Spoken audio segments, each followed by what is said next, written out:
जो वॉर का जितना एनालिसिस है, मुझे लगता है कि पूरे देश में अगर कोई एक व्यक्ति है जिसको सुना जा रहा है, देखा जा रहा है, तो वो आप हैं। और इस दौरान जो एक बड़ी खबर है, जो मजाक नहीं है, वो ये कि इस पूरे फसाने में जिसका जिक्र नहीं था पाकिस्तान का, उस पाकिस्तान को बातचीत में शामिल कर लिया गया है टर्की, इजिप्ट, ओमान के साथ साथ कि अब यूनाइटेड स्टेट्स और साथ साथ ईरान के बीच एक तरह की कोई संधि कराने की कोशिश हो रही है, जिस संधि से ईरान इनकार कर रहा है। तो आखिर ऐसा क्यों हो रहा है? दूसरी बड़ी बात कि पाकिस्तान जो भारत का पड़ोसी देश होने के साथ साथ हम उसे तथाकथित दुश्मन देश भी कहते हैं। मोदी जी हमारे खामोश सिर्फ तूफान का नजारा कर रहे हैं दूर से, और उधर हम देख रहे हैं कि पाकिस्तान की सरकार, पाकिस्तान की सेना एक तरह का बड़ा स्टेक होल्डर बन गई है। एक ऐसे इवेंट में, मैं इसको इवेंट खासकर जानबूझ के कह रही हूँ, एक ऐसी घटना में जो शायद पिछले 10 साल की सबसे महत्वपूर्ण घटना है। मेरे साथ इन मुद्दों पर चर्चा के लिए इस वक्त बेहद खास मेहमान मौजूद हैं। प्रवीण साहनी जी, आप सबके प्यारे, मैं कहूंगी कि हमारे दर्शकों के दुलारे, और ये एक कॉम्प्लीमेंट में आप किसी साथ शुरुआत करना चाहती हूँ। लेकिन मुझे ये बताइए, पाकिस्तान ये कहाँ से आया? कैसे पाकिस्तान का दखल यहाँ पर हो रहा है? इस पूरी जंग में पाकिस्तान को तो अपने घर के अंदर जो है संभालना मुश्किल हो रहा था। लोग अयतुल्लाह अली खामनेई की जब हत्या उनकी की गई तो कॉन्सुलेट को जला दिया गया, यूएन के ऑफिस पे हमला कर दिया गया, एक राइट वाली सिचुएशन हो गई थी। अचानक शांति का मसीहा कैसे बन गया पाकिस्तान? देखिए, ऐसा है कि ऑपरेशन सिंदूर जब हुआ था उसके बाद से, बल्कि मैंने कुछ वीडियो पे इसमें किए थे, पाकिस्तान की जियोपॉलिटिकल प्रोफाइल बढ़ गई थी बहुत ज़्यादा। और हुआ ये था कि जैसे आज हम जानते हैं, दुनिया जो है वहाँ पे 3 बड़ी ताकतें हैं। पाकिस्तान एक इकलौता कंट्री है जिसके रिश्ते तीनों बड़ी ताकतों के साथ नॉर्मल है और अच्छे हैं।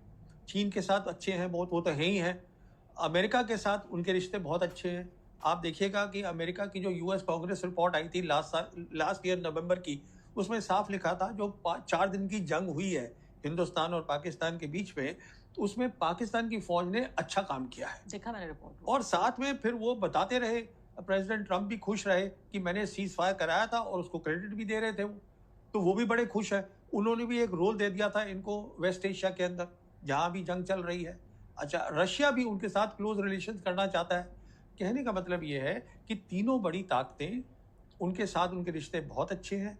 और फिर जैसे हम जानते हैं, पिछले साल उन्होंने एक संधि करी थी सऊदी अरेबिया के साथ, which is the strategic defense partnership agreement that they had done with the Saudis। अच्छा, उसके बाद क्या है, ये इन्होंने शुरू से तालमेल रखा। 28 फरवरी को जब जंग शुरू हुई है तो army chief field marshal Asif Munir, prime minister उनका और विदेश मंत्री, वो तालमेल रख रहे थे ईरान के साथ भी, और सऊदीज के साथ तो है ही, बाकी और ताकतों के साथ भी। ये जो 4 ताकतें इकट्ठी हो गई, जो कि उसमें शामिल हैं आपके इजिप्ट हैं, इजिप्ट अरब लीग का वो इकट्ठा कर सकते हैं। जी हाँ नाजरीन, ऑपरेशन सिंदूर के बाद जो पाकिस्तान की जो पोजीशन थी वो बड़ी वाज़े तौर पर वो दुनिया में जो है वो हुई। और इस जंग को लेकर जिस तरह पाकिस्तान ने अपना जो दुनिया के साथ बर्ताव रखा, उसको लेकर जब रूस के साथ, अमेरिका के साथ और दीगर ममालिक और अरब ममालिक के साथ पाकिस्तान के रिश्ते जो है वो बेपनाह जो है उसमें इजाफा होता गया। और तब से लेकर पाकिस्तान की जो पोजीशन थी इस जियोपॉलिटिकल जो जोग्राफाई जो उसमें पाकिस्तान की एक वाज़े जो है वो एक बर्तरी नज़र आ रही थी अगेंस्ट इंडिया। ओमान है, वो जीसीसी कंट्रीज़ के हैं, फिर टर्की है, उनकी अपनी एम्बिशन है, पर वो खिलाफ हैं इसराइल के, और फिर पाकिस्तान है, ये चारों हो गए। फिर आप देखिएगा कि संडे को खबर आई 22 मार्च को कि आसिफ मुनीर की बात टेलीफोन पे ट्रंप से हो गई। उसके बाद 2 दिन के बाद 24 को मोदी जी की हुई है, उसके बाद नहीं मोदी जी की हुई है। नहीं, वो अलग है। पहले ये कहानी खत्म कर ले। तो ये कहानी क्या है, उन्होंने रिट्वीट किया उसको। हाँ, उसके बाद क्या हुआ, 2 दिन के बाद जो उनके प्रधानमंत्री हैं उन्होंने लिख दिया कि अगर तैयार हैं ईरान और अमेरिका, तो हम अपनी जो है Pakistan can be the host country, यहाँ बातचीत हो सकती है। और 1 घंटे के अंदर डोनाल्ड ट्रंप ने उसको रिट्वीट कर दिया। तो ये चीजें शुरू हुई हैं ऑपरेशन सिंदूर के बाद। ऑपरेशन सिंदूर में हमारा जो रहा, जो नहीं करना चाहिए था, और मैं उस शुरू से कह रहा था, इसलिए नहीं करना चाहिए था कि मुझे कोई परेशानी है, इनकी प्रोफाइल बड़ी है, मुझे उससे कोई परेशानी नहीं है। मुझे परेशानी है कि हमको दोनों मुल्कों को साथ रहना है, पर वो एक अलग कहानी है। पर ये सारी बात वहाँ से शुरू हुई है। अच्छा, फिर एक तो इनकी तीनों बड़ी ताकतों के साथ रिश्ता अच्छा है, साथ में क्या है, सिक्योरिटी की बात है कि अगर ईरान की टीम आती है नेगोशिएशन के लिए, तो वो कहीं जिनीवा तो जा नहीं सकती, ये लैंड बॉर्डर है, यहाँ से गए अपना पहुंच गए पाकिस्तान। पाकिस्तान और ईरान का एक वो भी मिलता है कनेक्शन, उसका एग्जैक्टली बॉर्डर भी मिलता है। तो कहने का मतलब ये है कि ये बेस्ट जगह थी दोनों लिहाज से, अगर आप जी देखिए। हाँ, और मलेशिया के प्रधानमंत्री ने भी बाकायदा उनको कोट ट्वीट करते हुए हाँ। कहा है कि भाई हमने उनके प्रधानमंत्री का बयान सुना है और मैं इसको सपोर्ट करता हूँ। हम्म, तो ऐसा लगता है मुझे कि एक तरह से मुस्लिम वर्ल्ड हम्म, पाकिस्तान को बहुत अहमियत दे रहा है। मैं आपसे सिंदूर पे भी सवाल पूछूंगी क्योंकि जब ये कनेक्शन बैठ रहा है तो ये भी बहुत समझना जरूरी है। मैं ये समझती हूँ, दर्शक जानते हैं कि ये खास पूरा पॉडकास्ट हमने ऑपरेशन सिंदूर पर साहनी जी से बातचीत करते हुए ही किया था और आप इसको जरूर देखिए। लेकिन यहाँ पर भी मैं दोबारा ये बात करना चाहती हूँ कि मलेशिया के प्रधानमंत्री का सपोर्ट करना, तो ये बताइए कि ऑपरेशन सिंदूर से ईरान की जंग का क्या लेना देना? आपने एक बार ये कनेक्शन बताया था कि ऑपरेशन सिंदूर नहीं होता तो सऊदी अरब के साथ ये डील नहीं होती और सऊदी अरब और पाकिस्तान इतने नजदीक नहीं आते। यहाँ पर कई वेस्टर्न अखबार हैं जो लिख रहे हैं कि पाकिस्तान को ये रोल दिलाने में अमेरिका के साथ उनकी जो कुर्बत है, जो नजदीकी है, वो तो शामिल है ही यूएस की, लेकिन सऊदी अरब ने कहा कि भाई हमारे भाई पाकिस्तान को बुला लीजिए। ये सही बात है? देखिए सऊदी अरब जो है वो इस समय है दूसरी तरफ, वो है अमेरिका के बिल्कुल। साथ। पर सऊदी अरब का जो रिश्ता है, अभी तो इनका अग्रीमेंट हुआ है, पर ये तो बहुत पुराना है। सऊदीज का और पाकिस्तानियों का कोई नया तो है नहीं। अच्छा, अभी साथ में क्या है कि क्योंकि ऑपरेशन सिंदूर में जियोपॉलिटिकल प्रोफाइल बढ़ी, और देखिए तालमेल रखने में पाकिस्तानी बहुत अच्छे हैं। जैसे हमने देखा कि जब उनको मौका मिला, जब सीज फायर की बात आई तो उन्होंने फौरन क्रेडिट दे दिया प्रेसिडेंट ट्रंप को कि हाँ आपने सीज फायर कराया है। तो वो तालमेल भी अपना अच्छा रख लेते हैं सब लोगों के साथ। तो और फिर न्यूक्लियर वेपन स्टेट है, मुस्लिम कंट्री है, मिलिट्री पावर में भी ताकत आप है। तो बड़ी अच्छी बात कह रहे हैं कि चापलूसी अगर कर दें डोनाल्ड ट्रंप की, तो आप कह रहे हैं तालमेल ना, तथाकथित ना, रूप ना, से ना, अच्छा ना, कह रहे हैं। देखिए। आपने मुझसे पिछले इंटरव्यू में जब मैंने कहा कि भाई मोदी जी ये नहीं कह रहे हैं कि खामनेई की हत्या कर दी, हाँ, या जब हाँ, तेल खरीदने के लिए हाँ, हमें इजाजत दे दी रूस से, तो आप कह रहे हैं मोदी जी गुलाम बन गए। मोदी जी झुकेंगे तो आप कहेंगे गुलाम बन गए, अगर नहीं झुक रहे हैं तो आप कह रहे हैं रिश्ते बनाने ना, नहीं ना, आते। ना, ना, ना, ना, आप इस बात को थोड़ा समझिएगा। डोनाल्ड ट्रंप है, उनको ना तो कोई स्ट्रेटजी आती है, ना उनको जियोपॉलिटिक्स समझ में आती है, ना मिलिट्री समझ में आती है। He is a deal maker. उसको अपनी तारीफ चाहिए, और प्रेसिडेंट है अमेरिका के। तो अगर उसने सीज फायर में काम किया है, जो कि किया है, ये भी नहीं है कि पाकिस्तानी झूठ में उनकी तारीफ कर रहे हैं, उन्होंने किया है। इनफैक्ट आप याद करिएगा जब ऑपरेशन सिंदूर हुआ था तो उन्होंने सबसे पहले ट्वीट किया था कि दोनों लोग जो है वो तैयार हो गए हैं, मतलब अब ये हो गया है, और सीज सीजफायर फायर हो गई है। उसी दिन हाँ, हुआ। हाँ, बिल्कुल। तो उनका रोल तो था ही उसमें। नहीं तो आप चाहते हैं कि मोदी जी इस बात को स्वीकार कर लें भारत की जनता के नहीं, सामने वो वक्त और निकल गया। ग्लोबल ऑडियंस के सामने, और चुनाव हार जाएं यहाँ पर? अरे देखिए, वो एक अलग कहानी है। आप चुनाव इज अ सेपरेट थिंग, पर उसका वो वक्त निकल चुका है।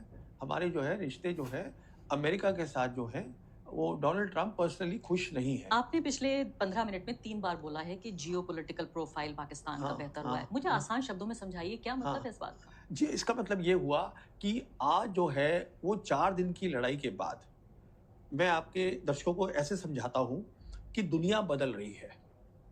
एक ऑर्डर जो था, जो यूनिपोलर वर्ल्ड होती थी, जहां अमेरिका सुपर पावर होता था, अमेरिका तय करता था कि कैसे रूल्स बनेंगे, इंस्टीट्यूशंस क्या होंगी, वो उन्होंने तय किया कि ये वर्ल्ड बैंक है, आईएमएफ है, डब्ल्यूटीओ है, यूएन है, ये सब चीजें अमेरिका की बनाई हुई है, तो उनके रूल चलते थे। अब दुनिया जो है वो मल्टीपोलर हो गई है और उसमें 3 बड़ी ताकतें आ गई हैं। तो अभी क्या हो रहा है कि अब वो रूल खत्म हो रहे हैं, अब नए रूल बनने हैं। जब एक वर्ल्ड ऑर्डर खत्म होता है और दूसरा शुरू होता है, तो मिलिट्री ताकत की अहमियत होती है, क्योंकि रूल टूट रहे हैं। इसका मतलब है और खुली छूट मिल रही है सब मुल्कों को, तो उनकी जो अंदर की रंजिश है, प्रॉब्लम्स है, मिलिट्री पावर बहुत इंपॉर्टेंट बन जाती है। अच्छा, ऑपरेशन सिंदूर के अंदर अमेरिका ने ये तय किया है कि पाकिस्तान ने अच्छा काम किया है, बेहतर किया है इंडिया से। हमारा अपना नैरेटिव है, पर अमेरिका ने ये तय करा है, और अमेरिका जो है 3 में से एक बड़ी ताकत भी है। तो यहाँ बात ये हो रही थी कि ये जंग दुनिया को तबाह करेगी, अब बात ये हो रही है कि ये जंग दुनिया को नई शक्ल दे रही है। न्यू वर्ल्ड ऑर्डर को अगर मैं हिंदी में ट्रांसलेट करूं तो हमें नई दुनिया मिल रही है, नई दुनिया या दुनिया की नई तरतीब मिल रही है। देखिए, एक बहुत बड़ी चीज हो रही है। अमेरिका, देखिए जो यूक्रेन की लड़ाई है, वहां पे जो चीज नहीं हुई वो यहाँ हो रही है, और मैं बताता हूँ यहाँ क्या हो रहा है। एक वो ताकत जो बाइपोलर जब वर्ल्ड थी, कोल्ड वॉर जिसने जीती, सिंगल पावर थी यूनिपोलर वर्ल्ड के अंदर, दुनिया की सबसे बड़ी पावर थी, तो 2 उनमें खास बातें थी। क्या है अमेरिका की 2 खास बातें? एक तो है उनकी मिलिट्री ताकत, इकलौता कंट्री है जिसके 800 मिलिट्री बेसेस दुनिया के अंदर है। अच्छा, लेकिन हाँ। लेकिन उससे पहले मैं ये पूछना चाहती हूँ कि अभी जो संधि की बात हो रही है जिसमें पाकिस्तान तथाकथित रूप से हीरो बनने की कोशिश कर रहा है, इंसाफ का, शांति का वो मसीहा, जिसे हम ये कहते हैं कि भाई ये तो टेररिस्तान है, हमें जो है टेररिज्म का प्रायोजक है, भारत में टेररिस्ट भेजता है, ये तमाम चीजें हम कहते रहे और हम चाहते थे सिंदूर के बाद कि पाकिस्तान को अलग थलग कर दिया जाए, पाकिस्तान को दुनिया में आइसोलेट किया जाए। हमने पूरा जत्था भेजा मेंबर ऑफ पार्लियामेंट्स का, पूरी दुनिया में लोगों को भेजा और ये कन्विंस करने की कोशिश की कि पाकिस्तान एक खराब मुल्क है। वो सब तो हमारे सामने काम नहीं आ रहा है। मुझे ये बताइए फिलहाल कि जब ये संधि तैयार ही नहीं हो रहा है ईरान, तो फिर क्या बातचीत हो रही है? देखिए, ऐसा होता है कि आपको ये भी पता चला होगा, जो रिपोर्ट आई है कि अमेरिका ने कहा है अब बात करने के लिए तैयार है और हमारा 15 पॉइंट का पीस प्लान है। अरे भाई, जो जीती हुई होती है साइड, वो बताएगी कि मेरा प्लान क्या है, कि जो चाहती है कि अच्छा, आप सोचिए अमेरिका आज क्यों चाहता है बात करना? क्योंकि क्यों? अमेरिका को लग रहा है, समझ में आ गया है कि आप ईरान को नहीं हरा सकते। ये समझ में आ गया उनके, इसलिए वो यहाँ से निकलना चाहते हैं। ये कब हुआ था आखिरी बार इतिहास में कि वेस्ट एशिया में एक मुल्क इतना ताकतवर हो गया कि उसने दुनिया के सबसे ताकतवर, क्योंकि इजराइल को नहीं हराया, यहाँ यूनाइटेड स्टेट्स ऑफ अमेरिका को हराया है। आप मुझे बताइए कि ये कब हुआ था इतिहास में और आप इसको कितनी बड़ी घटना मानते हैं? तो ऐसा है, ये पहले हो भी नहीं सकता था और उसका कारण ये है, जैसे मैं आपसे कह रहा हूँ, आज 3 बड़ी शक्तियां हैं, एक नहीं है। पहले ऐसे कभी नहीं हुआ कि 3 शक्तियां हों, और जो 2 शक्तियां हैं बड़ी, चाइना और रशिया, एक तो इनकी खुद की काबिलियत है ईरानीज की, बड़े अक्लमंद लोग हैं, इन्होंने 20 साल की तैयारी करी है, अंडरग्राउंड टनल्स बनाए हैं, दिमाग है और साथ में मदद आई है। तो जब मल्टीपोलर वर्ल्ड नहीं होती तो शायद ये नहीं होता, कुछ भी नहीं और होता। इनके ड्रोन जो है वो रूस तक इस्तेमाल कर रहा है।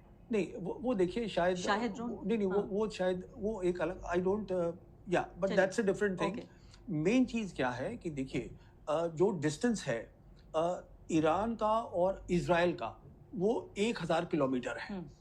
अब 1000 किलोमीटर पे अगर आप ड्रोन भेज रहे हैं और वो स्लो स्पीड में जा रहे हैं, तो वो उसको जैम कर सकते हैं, पर वो नहीं कर पा रहे हैं। उसका कारण क्या है कि चाइनीज की मदद आ रही है। चाइनीज के जो सैटेलाइट्स हैं, एक तो वो उसको गाइड कर रहे हैं ड्रोन्स को, और जो जिसको हम कहते हैं जैमिंग कैपेबिलिटी, जिसको इलेक्ट्रॉनिक वॉरफेयर कहते हैं, जो ग्राउंड की इलेक्ट्रॉनिक वॉरफेयर है अमेरिका की और इजराइल की, जो इजराइल में लगी है, उससे ज्यादा शक्तिशाली उनके सैटेलाइट्स हैं, वो उसको जैम नहीं होने दे रहे। बड़ी शानदार बात आप बता रहे हैं। तो क्या ये कुछ ऐसा ही है जैसा हमने सिंदूर के वक्त सुना था? मुझे ऐसा लगता है कि ये कहानी मैं सुन चुकी हूँ। तो आप बिल्कुल सही कह रही हैं, आप ये कहानी सुन चुकी हैं, और मैं इसका एक नतीजा और बता दूं आपको।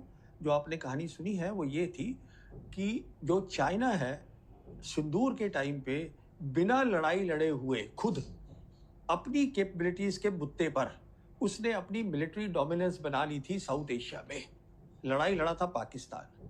सिमिलरली अब वेस्ट एशिया में बिना लड़ाई लड़े हुए लड़ाई लड़ रहा है ईरान, पर डोमिनेंस जो है मिलिट्री की, वो चाइना की बनेगी। और आगे बढ़ने से अयतुल्लाह अली खामनेई की हत्या, उसके बाद आप ये देखिए 165 बच्चियों का, 7 से 12 साल की लड़कियों का नरसंहार कर दिया गया ईरान में। वो तीसरी बात, हमारे ही हिंद महासागर में आके 100 ईरानी फौजियों को डुबा के मार दिया गया। हमारे मुंह से एक शब्द नहीं निकला। इससे ज्यादा हम किसी के खेमे में और क्या जाएंगे? उसके बाद भी मोदी जी को क्यों इस संधि के लिए इन्वाइट नहीं किया गया और पाकिस्तान को किया गया? नहीं, क्योंकि जैसे मैंने आपको बताया ना कि ये जो 3 ताकतें हैं, इनका भी तो साथ में होना जरूरी है ना। They should be in agreement with the country जो होस्ट कर रहा तो है। टर्की से हमारे संबंध तो ठीक है, नहीं, ईरान से हमारे टर्की संबंध ठीक है। टर्की ग्रेट पावर थोड़ी ना है। ग्रेट पावर जो है वो रशिया, चाइना और अमेरिका तो है। रशिया से तो हमारे बड़े अच्छे नहीं, संबंध नहीं, हैं। देखिए, रशिया को भी हमें लगता है, रशिया एक बहुत समझदार मुल्क है। जी हाँ नाज़रीन, वीडियो आपने देखी। इस सारे मामले में जो है वो परवीन सुहानी, जो कि इंडियन एक मंजे हुए तजिया निगार हैं, चीज़ों पे वो अपनी पूरा वो नज़र रखे हुए हैं। इस सारे मामले में आपकी क्या राय है, हमें ज़रूर बताइएगा। वीडियो को लाजमी लाइक कीजिएगा, चैनल को ज़रूर सब्सक्राइब कीजिएगा। मिलते हैं नेक्स्ट वीडियो में, तब तक के लिए अल्लाह हाफिज़।